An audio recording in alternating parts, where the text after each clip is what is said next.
இமைகளை தாண்டி இதயத்தில் கலப்பாய்.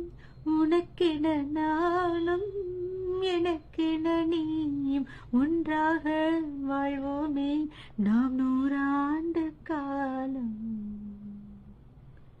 நீ செல்ல குட்டி பட்டு குட்டி என்ன சொல்லடா, உன் பாசத்துக்கு ஈடு இணை ஏது?